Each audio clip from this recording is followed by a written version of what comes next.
Embark on a culinary adventure at Adams Morgan Eats in the Streets on Saturday, July 29th. That's from 1 p.m. to 8 p.m. The event will take place during the launch of the 2023 Adams Morgan Pedestrian Zone.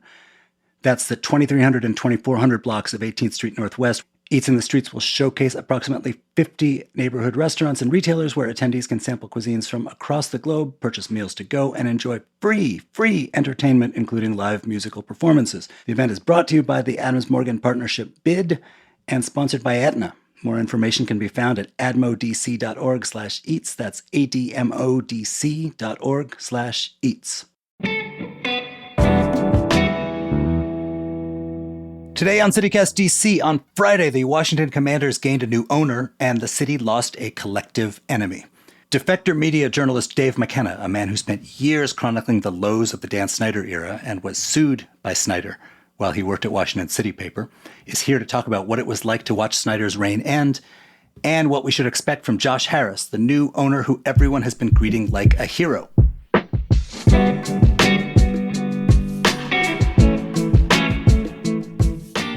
Today is Monday, July 24th.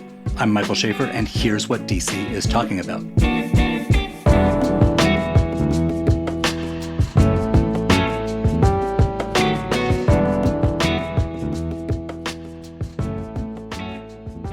So I was watching on Friday all those scenes of like Josh Harris before these rapturous crowds, and Thursday he bought beers for all the sports radio listeners and people cheering him and kind of euphoric. And it made me think this is how people in the 70s must have felt like when they watched Nixon's helicopter go up from the White House after he quit. And I'm curious, how do you feel? What does it mean to you? My voice is shot from cheering so loudly of Snyder's departure, and yelling at my kids between the two of them. I was taken by how excited sports radio was yesterday. It was like not since Gibbs' return in like 2004 has the fan base been so energized. So it was a good day. I mean, personally, I was feeling kind of melancholy. I'm not going to lie to you. It was like because and this is the guy who I wrote more stories about than I've written about anybody except myself, perhaps. and a guy I find fascinating, and I mean, he has to just disappear now. There is zero role for him in public society, especially in DC public society. He can do nothing. He can just go away. So him gone, it's a hole in my life. Well, like when Putin's dead, Zelensky is going to be kind of melancholy too, I imagine. Yeah, I've been joking that the city's going to miss him because there's nothing that unites a community like a shared villain. I think old people like myself will miss him because he's endlessly fascinating to some segment, and myself. We've had our wins. We've had our 5 Super Bowls in some cases and won 3 of them. This team has taken us as high as it can take us. And Snyder provided 365 days of news, unlike any owner in the history of sports. He was just nonstop. He never did anything right. And I think people were kind of fascinated. I mean, there wasn't two sides to this guy, like no person in DC public life's history. Marion Barry, he had a positive side. There were people who liked him, and there were qualities that objectively were cool. Dan Snyder has nothing. He was in a prominent position and abused his position and made enemies. He didn't make one friend. Like, no one could pass a lie detector test saying they liked Dan Snyder. And that's a unique character. We were privileged to have such a guy in our midst, to see that these people really do exist. So one of the things he did to abuse his power was sue you, a writer who had had the temerity to say mean things about him, and to sue a paper of which I was then the editor. I mean, did you ever imagine then, when you're going through that, you're staring down $1 million lawsuit from a billionaire? Did you ever imagine him leaving this way? His tail between his legs? I think it's more surprising to me now than it would have been then, because I had faith in the system then, that he was going to get. It was a very bizarre thing for people, especially above us on the masthead, the publishing people who were looking at this as a business operation. I think us, like journalistically, it was only the greatest blessing we were ever handed, anyone's ever handed. He was a dumbass at the center of the DC world doing horrible things to us, poor little us. And we had no enemies. Everyone was on our side. But I had faith then that he would be crushed. And he was, in our case, the lawsuit-wise, legally he was crushed. But then this for value of the franchise kept getting bigger. The prominence of the NFL kept getting bigger. I thought the kids would inherit the team, that this was going to be in the Snyder family forever. I didn't think he would go away. Once Irsay, the owner of the Indianapolis Colts, came out and said he's got to go, then I woke up, and like I guess a lot of people woke up before me, said this is it. It's over. There's like one last scandal on the way out the door. As part of the closing of the deal, where he sold the team, he is paying a $60 million fine. This is over an investigation into sexual harassment and withholding revenue from his fellow owners. There was an investigation commissioned by the National Football League. They promised to release it. What's the deal with that investigation? What did it determine? And what should we know? What I was looking for most from the investigation was, I think the last great whodunit or mystery was what happened on his plane coming home from the Country Music Awards in Vegas, where it was the first accusation that directly tied Dan Snyder. This is a guy who never used email. The most positive thing I can say about him is how consistent he was, but not using email. That's what saved him all these years. There was always some distances between him and the crime. He could pin it on somebody else, an underling. But he allegedly did, sexually assaulted a woman and paid 7 figures to settle it. And that didn't come out. The Washington Post found it, a few years ago, and God bless them. But they never really got to the bottom. Should he be in jail or what? Like what? And that wasn't even referenced in the White report. I laughed at the fine, about $60 million, because I was hoping that the sale price was going to be $6.06 billion, because that would have made it, clearly just some kind of prearranged deal that he get the .06 goes back to the league in the form of a fine, because that really does put some perspective on how much this franchise is worth. $6.05 billion.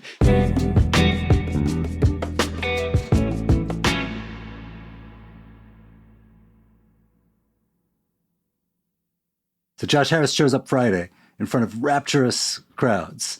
They are treating him like a hero. He's saved the day. We are, he's treated like a liberator. I was thinking the Washington Post could have had a photo of some strangers kissing in front of the Washington Monument, like VE Day in Times Square. Photo. So I don't think, they're not very good, but I think it looks like this guy's going to get a nice long honeymoon. And I'm curious what you make of Josh Harris, the new owner, and the group around him. I keep hearing everyone's coming out of the woodwork now. Not that many people know Josh Harris from around here, as far as I can tell, but everyone knows his dad, who was an orthodontist. I would say, his dad was my orthodontist. He was my orthodontist. I've heard that from.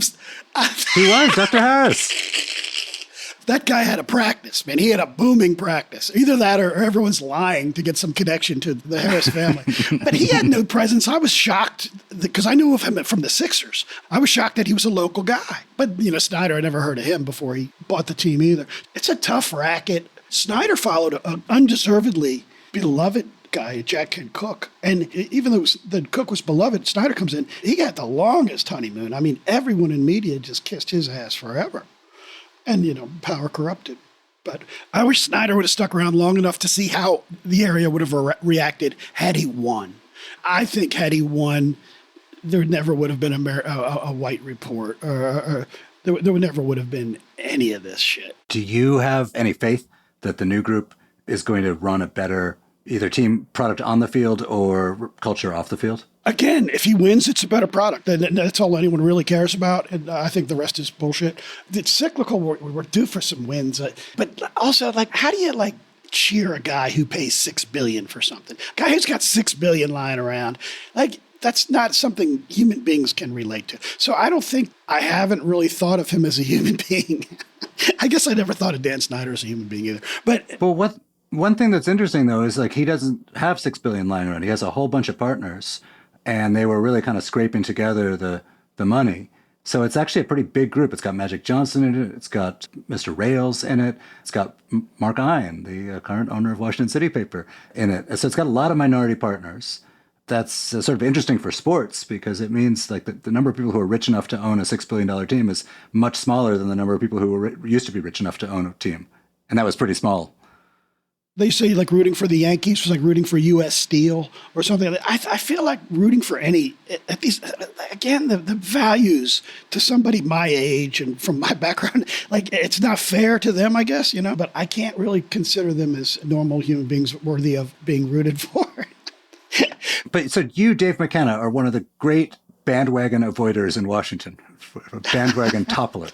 And even you are being swept along a little bit in this moment of enthusiasm. Well, yeah, I'm a phony because I have gotten back into being a fan. I grew up here and I was a psycho fan like everyone else. And as you know, you couldn't get tickets. I was, a seasoned spectator before I got my first chance at tickets. And it was the NFC Championship game, 1984. Well, I just hung outside RFK and with the cash and got in. So I got swept up again in like back when I worked with you and others at City Paper. You can't be a fan when you write about the team, especially when with a team like this, because then the fact that it's a business just hits you in the face every day, and you can't overlook that on Sundays for a couple hours. You just, you're cheering for a business. That's not easy to do. But during the pandemic, I had fallen away far enough. I don't write about the team hardly at all. But I fell back in love, so to speak. The only ritual I had during the pandemic with other humans was I would watch the Washington football team's games every Sunday with a friend and his kids, my kids and his kids and me.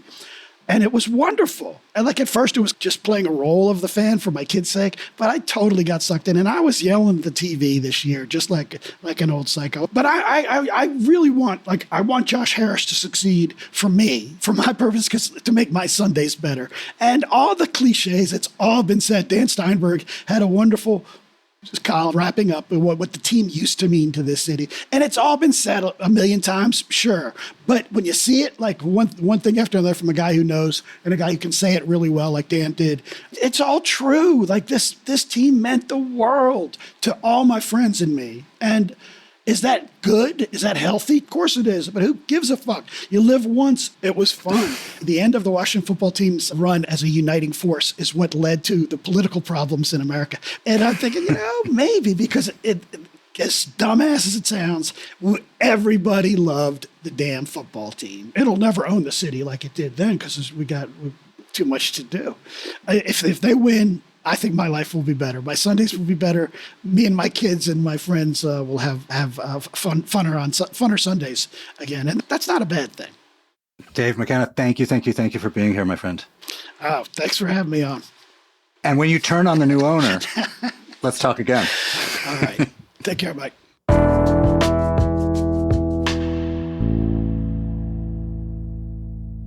And before you go, here is some quick news. A new 30-unit shelter for domestic violence survivors in Northeast will open in October. The building built by DC Safe includes rooms available within an hour's notice that include kitchens, bathrooms, and living areas. This is only the second building of its kind in DC. A sentence has been handed down in the infamous 2021 Christmas Eve road rage killing. Markel Lewis, who was convicted of second-degree murder in the fatal shooting of boxer Danny Kelly Jr., was sentenced in Prince George's County Court to 80 years behind bars. And finally, mosquitoes in 2 parts of Anne Arundel County have tested positive for West Nile virus. Thankfully, there have been no cases, that is, no human cases, reported, and the area will be thoroughly sprayed. You should be able to avoid the buggers with some good quality bug repellent and steering clear of areas with lots of standing water.